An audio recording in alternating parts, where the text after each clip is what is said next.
দালাল চক্র ধরতে কক্সবাজার সদর হাসপাতাল ও আঞ্চলিক পাসপোর্ট অফিসে অভিযান চালিয়েছে র্যাব। এ সময় হাসপাতাল এলাকা থেকে 4 দালালকে আটক করা হয়। তবে আঞ্চলিক পাসপোর্ট অফিস থেকে কোনো দালালকে ধরা সম্ভব হয়নি।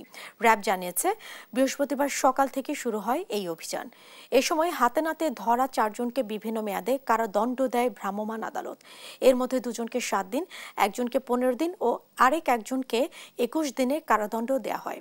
পরে দুপুর 12:30টার দিকে অভিযান চালানো হয় পাসপোর্ট অফিসে। তবে র্যাবের উপস্থিতি টের পেয়ে আগেভাগেই সটকে পড়ে তারা। সমস্ত দালাল চক্র বা যারা রোগীদেরকে অপব্যবহার করছে, রোগীদের অসহায়তার অপব্যবহার করছে, তাদেরকে অবশ্যই সমস্যা নিতে পারি। 4 জন দালালকে আমরা ধরতে সক্ষম হয়েছি এবং এদেরকে বিভিন্ন মেয়াদে 4 জনকে কারাদণ্ড দেওয়া হয়েছে।